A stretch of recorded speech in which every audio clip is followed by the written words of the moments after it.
Yes, mate, how's it going? My name's Lee, and welcome back to the FPL Punk YouTube channel. In today's video, I'll be taking a look at players for double game week 24. These include transfer targets you might want to buy, out of form or injured players you might want to sell, and even some players you're not sure what to do with, and the best decision is just to wait and see. If you're new to the channel, please subscribe down below for more FPL content. Anyway, let's rock and roll. Be strong.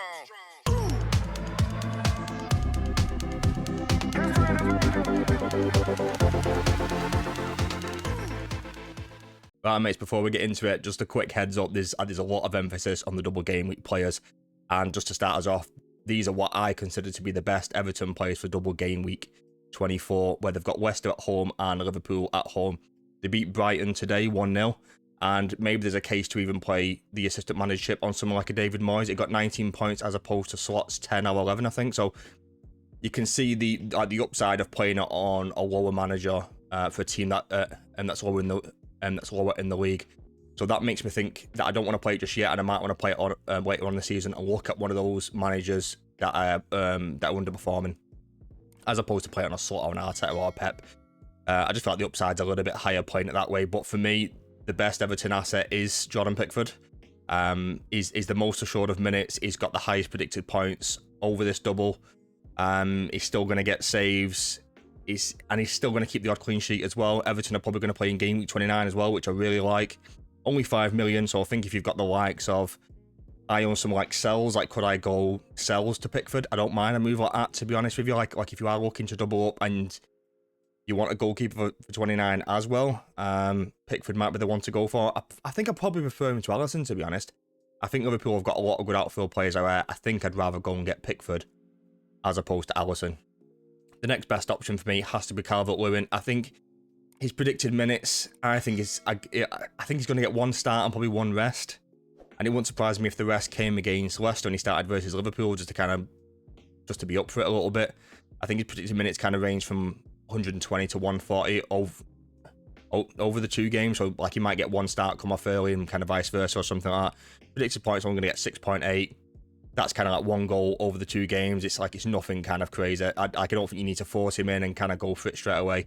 I think if you're looking to downgrades like one of your forward spots, I think you could either go for Calvert-Lewin or Ndai, and that's if you did want a double game week player from Everton. To be honest, I don't really like either of them. I probably wouldn't do it. Ndai took the penalty today. I think his predicted minutes are probably a little bit better than Calvert-Lewin, probably in the 140 to 160 minute kind of range over the two games, and his predicted points at 7.1. Did take the penalty, so I think his predicted points are higher as a result of that. I don't actually mind Mykolenko just because of his price. I think for 4.3 million, you're getting a starting left back at one of the more defensive resilient teams. I know they're playing a little bit different under Moyes, but I think they will pick up clean sheets. And for 4.3 million, I think he is he still offers decent value, and I think he's probably as close to 180 minutes as you're going to get over the two games. He's only predicted to get 5.9 points, so that's not even one clean sheet over the two games. But for me, I think Pickford's by far and away the better goalkeeper. And if you wanted a double game week goalkeeper for 24, I think Pickford's the one to go for. Just wanted to talk about Gabriel real quick, where I was considered selling him in the past. I eventually did keep him, and I think it was a good move in the end. One of the main reasons why I was thinking of selling him is because Saliba was out injured. He came back and he played today versus Wolves. And I think Saliba being back is just so crucial to Gabriel and that Arsenal defence that I think Gabriel's probably a keep now. Yeah, I think if you didn't own him, I wouldn't go out and buy him because they're playing Man City at home in game week 24. So it's not the greatest fixture for Arsenal and Gabriel for this game week, but 25 onwards are pretty good, where they've got Leicester away, West Ham at home, and Nottingham Forest away. Forest got absolutely slapped today by Bournemouth 5-0. So I don't think that's a particularly difficult game for Arsenal, even though it's down as a red on the FPL fixture difficulty rating. Arsenal have looked a little bit better recently, in terms of keeping clean sheets. Their expected data over the last few game weeks, so between game week 19 and game week 20, they've expected to concede 0.9 goals per 90, and they've only conceded 1 goal per 90 over the last few games. His attacking data is not great, 0.07 xG and 0.09 expected assists. He's just kind of peaks and flows, Gabriel. They also kind of hit points when it starts to hit around 0.2 xG, when he just goes and when he scores those goals and gets those big chances and all that. So I don't really consider it too bad right now. Like, even that's probably down from his season average. He's going to get goals. He's going to get attacking chances. And probably for me now, I think if you own him and I own him, I think he's just a keep for now. I just don't see the point in selling him when, particularly from game week 25 onwards, I think he's going to be someone that you do definitely want to keep. Moving on to the first single midfielder target, Brian Mbeumo. We talk about him all the time.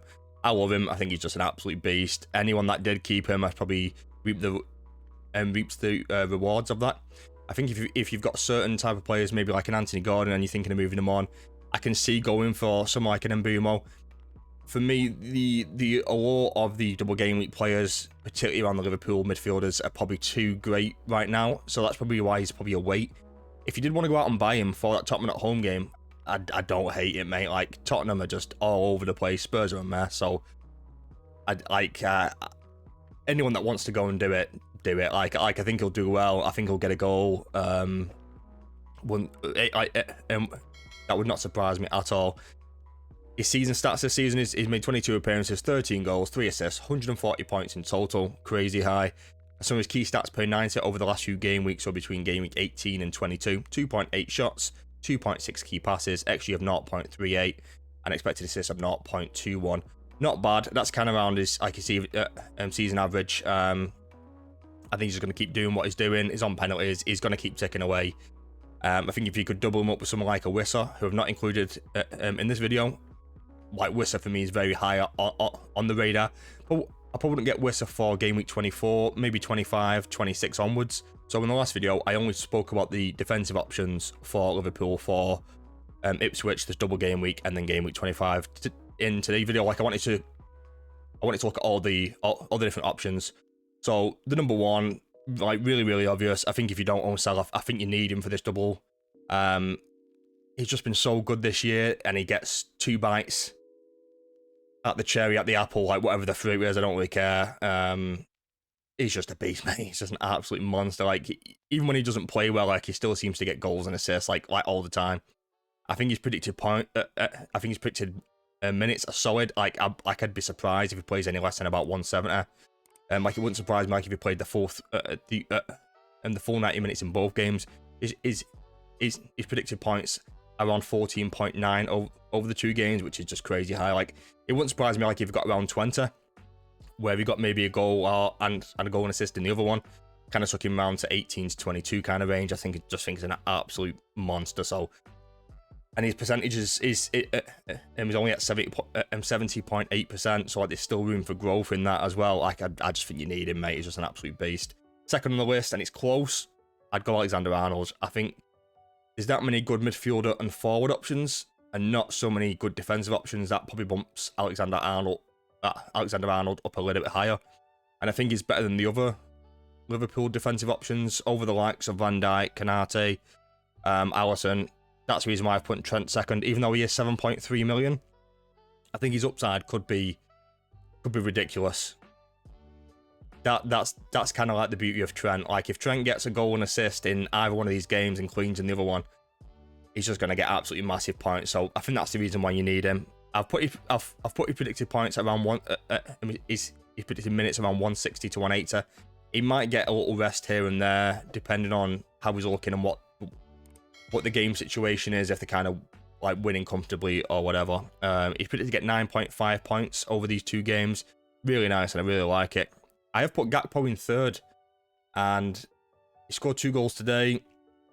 I came really close to bringing him in myself for Chris Wood. I decided against it because I didn't think the transfer was worth it, and I still don't think it's worth it. Like hindsight's a powerful thing, and with the information I had and my thought process at the time, if you assume that transfers are worth 4 points, then even with Chris Wood today, where he got 2 points, that was transfer in and out for Gakpo, probably to go back to Chris Wood. That's 10 points.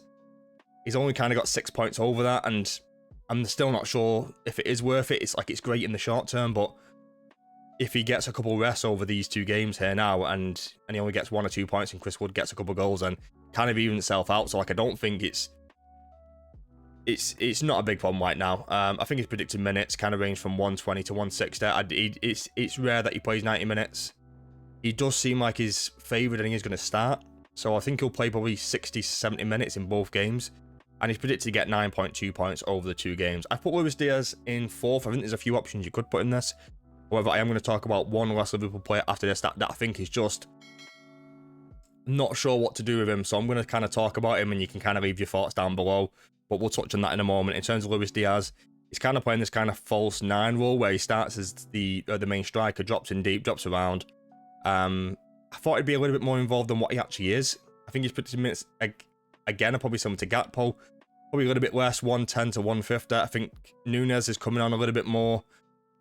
Still predicted points at 9.2. Like they're still really good. On paper, the Liverpool games look great, but we've seen Bournemouth today win 5-0.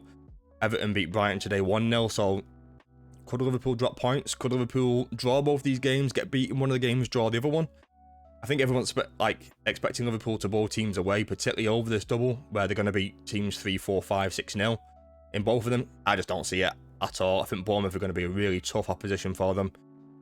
I don't see Liverpool beating Bournemouth, and this is the last game at Goodison Park up against Everton. I think they're going to be up for it. There's not going to be a lot of goals in that as well. I think they could get beat.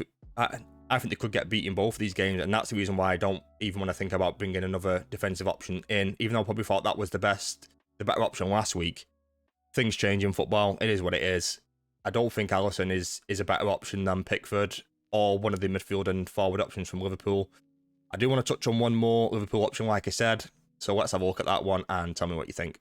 The last player I want to talk about today is none other than Dominic Szoboszlai, and I feel like we just have to talk about him because his underlying data is just absolutely crazy. Midfielder for Liverpool. He's obviously got the double, only 6.3 million, 1.6% owned. 20 appearances so far in the league, 15 starts, 5 off the bench, 3 goals, 6 assists, total of 75 points, and his predicted data over the last few game weeks, he's getting 6.88 shots per 90.